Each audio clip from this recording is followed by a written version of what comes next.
Hello बच्चों, कैसे हैं आप? उम्मीद करती हूँ आप बढ़िया और एकदम मजे में होंगे। तो आइए बच्चों, आज बहुत ही सुंदर एक कहानी पढ़ने वाले हैं हम, जिसका नाम है स्वावलंबन। तो बच्चों, प्रस्तुत कहानी में समझाया गया है कि हम सभी को स्वावलंबी जीवन जीना चाहिए, क्योंकि पराधीनता का जीवन नरक समान होता है, मृत्यु समान होता है। तो आइए कहानी को समझ देते हैं पढ़कर। तो बच्चों, बहुत समय पहले वाराणसी में रामशरण नाम का एक धनाढ्य व्यापारी रहता था। धनाढ्य यानी कि बहुत ज्यादा धनी। व्यापारी बहुत धनी था। उसने अपने परिश्रम तथा लगन से बहुत सारा धन इकट्ठा किया हुआ था। वह बहुत बुद्धिमान था। नगर में उसकी बहुत प्रतिष्ठा थी। प्रतिष्ठा यानी कि उसका बहुत ज्यादा सम्मान था अपने नगर में। रवि उसका इकलौता पुत्र था। रामशरण ने अत्यंत लाड़ प्यार से उसका लालन पालन किया तथा अच्छी शिक्षा भी दिलवाई। अब वह युवावस्था को प्राप्त हो गया था, अर्थात वो यौवन अवस्था में आ चुका था, यानी कि बड़ा हो गया था। रवि कुछ भी कार्य नहीं करता था। पिता की कमाई पर खूब मौज उड़ाता था। रामशरण ने कई बार उसे परिश्रम करने तथा अपने पैरों पर खड़े होकर धन कमाने की को प्रेरित करना चाहा, परंतु बेटे ने पिता की सीख पर कोई ध्यान नहीं दिया। पिता पुत्र के इस आचरण का अर्थ होता है व्यवहार, पुत्र के इस आचरण पर बहुत खिन्न रहता था। एक दिन उसने विचार किया, यदि रवि मेरे पास ही रहा तो वह कभी स्वावलंबन और आत्मनिर्भरता की ओर प्रवृत्त नहीं हो सकेगा। उसे एक युक्ति सूझी। युक्ति यानी कि उपाय। क्या सूझा उसे? एक युक्ति सूझी। एक दिन उसने अपने बेटे को पास बुलाकर कहा, बेटा रवि, अब तुम बड़े हो गए हो। मैं चाहता हूं कि तुम किसी दूसरे नगर में जाकर अपना स्वतंत्र व्यापार जो हो प्रारंभ करो। अर्थात उसने कहा, रामचरण ने अपने बेटे से, रवि से, कि तुम दूसरे नगर जाओ और अपना कोई स्वतंत्र व्यापार करो। इतना कहकर पिता ने नया व्यापार शुरू करने के लिए धन का प्रबंध कर दिया। पिता की बात मानकर रवि ने धन लेकर अगले ही दिन किसी दूसरे नगर के लिए प्रस्थान किया। प्रस्थान यानी कि वो वहां से निकल दिया अगले नगर की ओर। पिता ने उसे आशीर्वाद दिया और उसकी सफलता की कामना की। मार्ग में एक जंगल पड़ा। एक घने और छायादार वृक्ष के नीचे बैठकर उसने भोजन किया। भोजन के उपरांत वह चलने ही वाला था कि अचानक उसकी दृष्टि कुछ दूरी पर बैठी एक लोमड़ी पर पड़ी। उसे लगा मानो लोमड़ी उसी की ओर देख रही है। वह लोमड़ी की ओर बढ़ा, परंतु ना तो वह डरी और ना ही भागी। लोमड़ी के इस व्यवहार पर उसे आश्चर्य हो रहा था। वह सोचने लगा, आखिर बात क्या है? लोमड़ी के निकट जाकर उसने देखा कि लोमड़ी की पिछली दोनों टांगें खराब हैं, इसलिए वह चल फिर नहीं सकती। लोमड़ी की इस दशा के लिए उसका हृदय करुणा से भर गया। करुणा यानी कि दया आ गई उसे लोमड़ी को देखकर, उसकी यह दशा देखकर। वह सोचने लगा, बेचारी लोमड़ी दौड़ नहीं सकती, फिर अपनी भूख कैसे मिटाती होगी? क्यों ना मैं इसे खाने को कुछ दे दूं। वह लोमड़ी को खाने के लिए थोड़ा भोजन देने ही वाला था कि अचानक एक सिंह की गर्जना सुनकर, गर्जना यानी कि तेज आवाज, शेर की गर्जना सुनकर उसके पैरों के नीचे की जमीन खिसकने लगी। वह भय से कांपने लगा। सिंह से बचने का कोई अन्य उपाय ना सूझने पर वह एक वृक्ष पर चढ़ गया। थोड़ी ही देर में वनराज अपने मुंह में एक हिरण को दबाए वहां आ पहुंचा और उसे खाकर अपनी क्षुधा शांत करने लगा।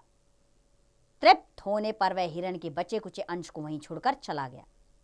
शेर के चले जाने के बाद लोमड़ी घिसटती हुई शेर द्वारा छोड़े गए मृत हिरण के अस्थि पिंजर से, अस्थि पिंजर यानी कि जो शेष बचा हुआ था, अस्थि पिंजर से मांस ढूंढ ढूंढ कर खाने लगी।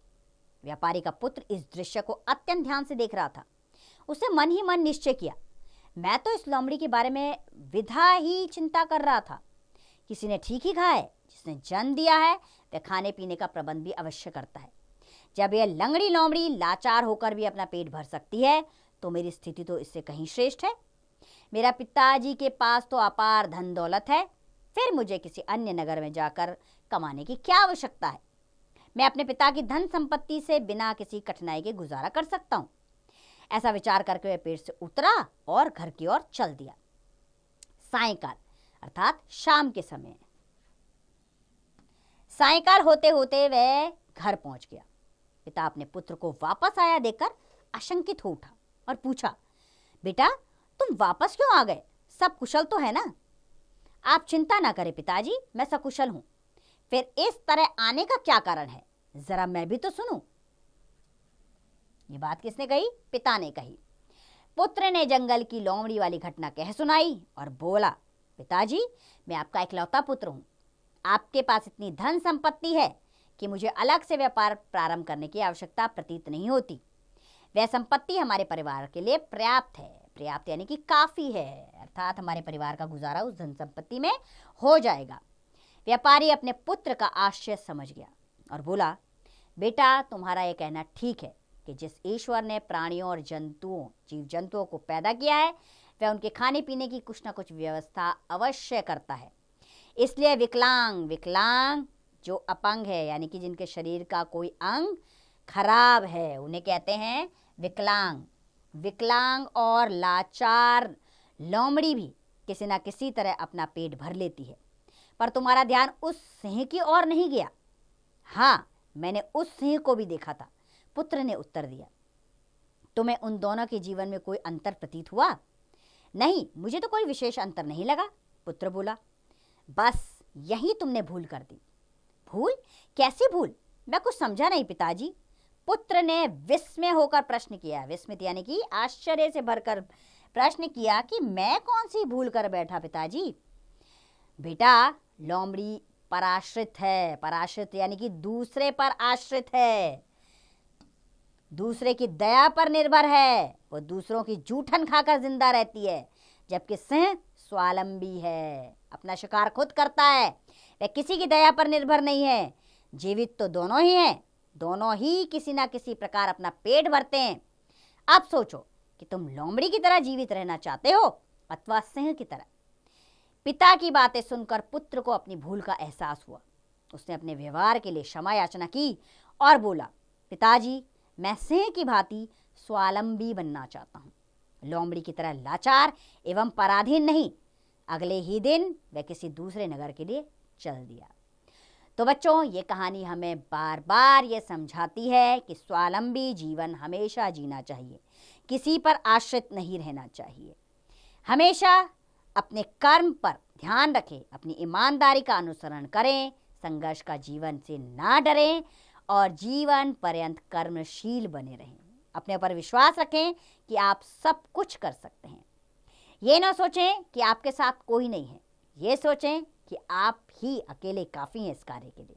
बस इसी सोच के लिए आगे बढ़ें और देखिए जीवन में असंभव कुछ भी नहीं रहेगा। अब इसका अभ्यास कार्य आप स्वयं कीजिए।